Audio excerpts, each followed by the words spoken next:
Ladies, gentlemen, Speakerhead Squad, what is going on? It is your boy Speakerhead, and welcome back to another video. Within the Transformers collecting community, there are multiple things that people like and dislike about the hobby, but I think there's one thing that we can agree that we all absolutely hate, and that's going to be figure scalping. And to just clarify, I'm not talking about people ripping the heads off of figures, which I know is a current problem going on. Hasbro, get on that please and thank you. But today we're going to be talking about people who buy figures with the sole intention of selling them for profit. But before we get into the discussion, I want to let you guys know if you enjoy any of this content, make sure to like and subscribe. It really does help me out. And also, one like equals one head scratch for my little buddy Doug here. Hi Doug.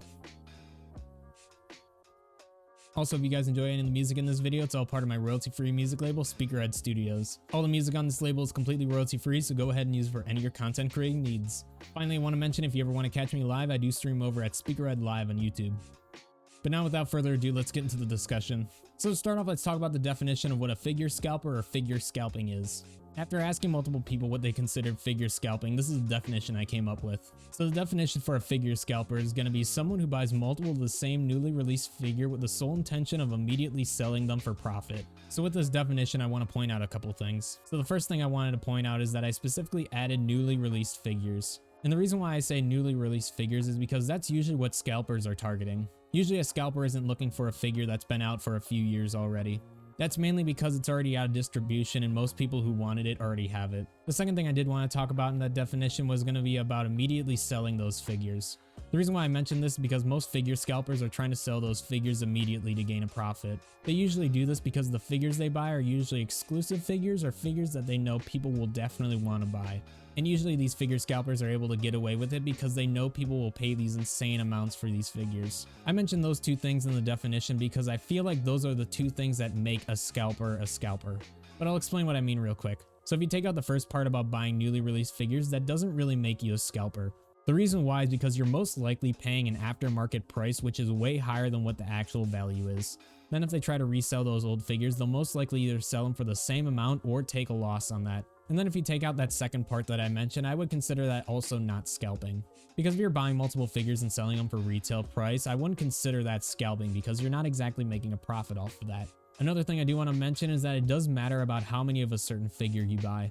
I could definitely see someone buying 1, 2, maybe even possibly 3 different copies of the same figure for different reasons.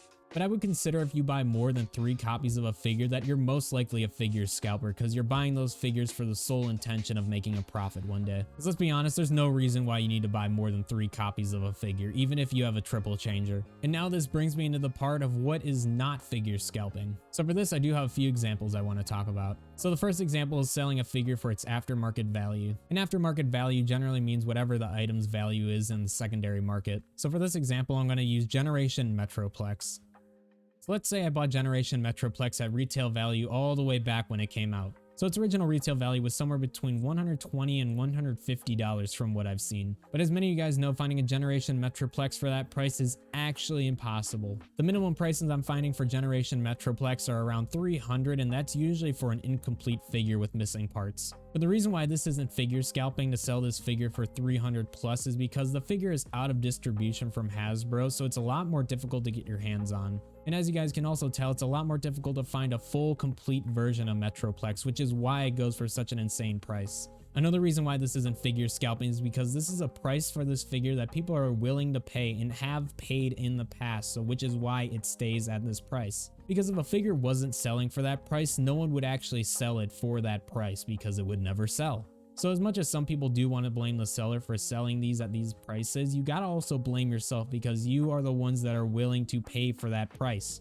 And if you're typing in the comments, oh, well, I don't pay for those prices. Good for you. Don't. I don't either. But my point is that we as the buyers decide on what the value of a product is. So if people are willing to pay $500, $700, up to $1,000 for this Metroplex, then that is what it's gonna sell for. Another more recent example of this is gonna be the Siege Omega Supreme. So the original retail price for this Omega Supreme was around the $150 to $200 mark. But now this figure on the aftermarket is going for about $300 plus. Which is pretty funny because I believe the DX9 version is cheaper than this Omega Supreme, so you can get an MP version for a cheaper price than the mainline version. Once again, I wouldn't consider a lot of these sellers figure scalpers because once again, the figure is out of distribution, so it's a lot harder to get your hands on. And because it's such a beloved character, people are willing to pay that $300 plus to get him.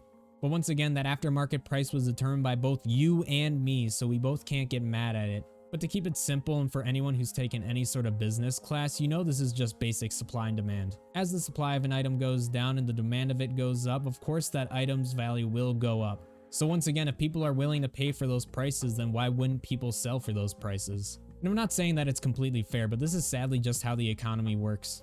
Another example of non-figure scalping I want to bring up is buying multiple figures to either give or sell to friends. Now the reason why I consider this not figure scalping is because if you plan on gifting it to a friend or you plan on selling it to him for retail price just because he can't get his hands on it, that's not figure scalping. In the end, another figure collector is getting that figure either for free or for retail price, so that's not exactly scalping because that other person isn't getting a profit from it.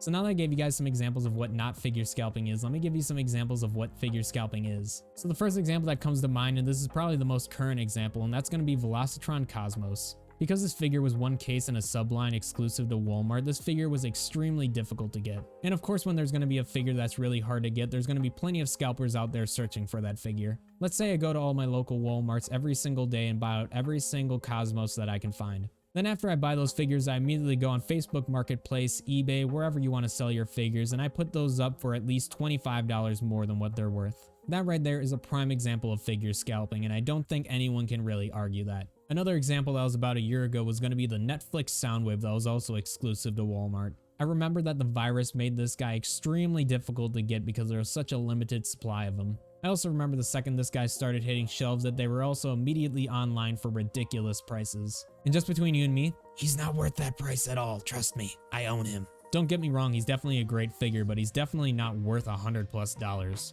And unlike Cosmos, who I believe will eventually go down in retail price, this guy has sadly stayed strong with his price in the aftermarket. It's definitely come down a lot from what it was about 6 months ago, but it's still around the $100+ mark. But for this example, I'd say in the very beginning this was figure scalping, but now these days it's just the aftermarket price for it, unfortunately. And the reason why this isn't figure scalping now is because the figure's been discontinued, so it's not on retail shelves anymore. So the only way people are going to be getting this figure is in the aftermarket or at a retailer that somehow still has it. And this is the fine line between figure scalping and retail price because a lot of people still consider this scalping. And I do completely understand that considering the price didn't really change from when it was originally being scalped to now current prices. But because this figure's been discontinued with no indication from Walmart that they plan on re-releasing this mold, sadly those prices are probably going to stand around that $100+ price point for a new figure.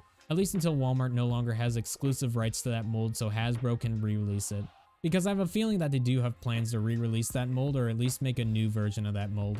Because Hasbro already did a shattered glass version of Soundwave, I could definitely see them doing another remold of this in the future. My best guess is to use the buzzworthy Bumblebee line to do a repaint of possibly the toy version. Because let's be honest, so many people would die to just have that mold in their collection. Sorry, we got a little sidetracked, let's get back to figure scalping. So we talked about figure scalping and I gave some examples of what figure scalping is and what not figure scalping is. So now let's talk about the most important part, and that's how to prevent figure scalping. So now I'm going to give you guys some of my own personal tips on how I personally prevent figure scalping.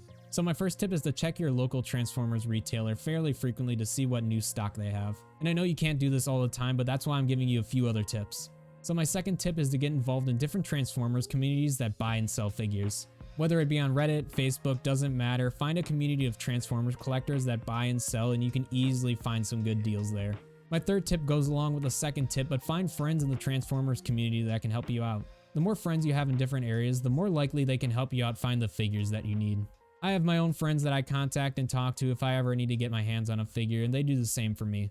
So I highly recommend getting to know people in the community and ask them for help on finding figures on the occasion. So my third tip is going to be keeping up to date with all Transformers news and updates. Because if you know when a figure is planning on being released and when people are starting to get their hands on a figure, you can actively go out and try to find that figure yourself. Some good examples of YouTubers that give excellent Transformer news are going to be Deluxe Baldwin and Tyridium Hanger. These two are where I get all of my Transformer news from, so I highly recommend if you want to keep up with all your Transformer news and updates, go check those guys out. They make some fantastic content. And then the final tip I do want to give you guys, and this is a pretty obvious tip, but don't pay scalper prices. If you think a figure is too expensive on the aftermarket, you don't have to buy it. I know it sucks not having it in your collection, but trust me, you'll most likely be able to find a better deal if you think that price is way too high. Because there's a good chance if you think that price is too high, there's others that will also think the same. So once again, if you're not comfortable paying a certain price for a figure, then you don't have to pay that price. There's other alternatives out there. Or if you're extremely patient, you can wait until Hasbro eventually releases an even better version of that, because I feel like they always do that with every single character. But those are going to be my personal tips on how I personally avoid figure scalping, but hopefully they'll help you out as well. But that's going to be my discussion on figure scalping. Let me know what you guys think down below. Let me know if I was right or if I was wrong. Also, once again, if you guys enjoyed this video, make sure to like and subscribe. It really does help me out. And then finally, if you did enjoy any of the music in this video, it's all part of my royalty-free music label, Speakerhead Studios, link in description. But that's going to be it for me, so I'll catch all y'all in the next one. Peace!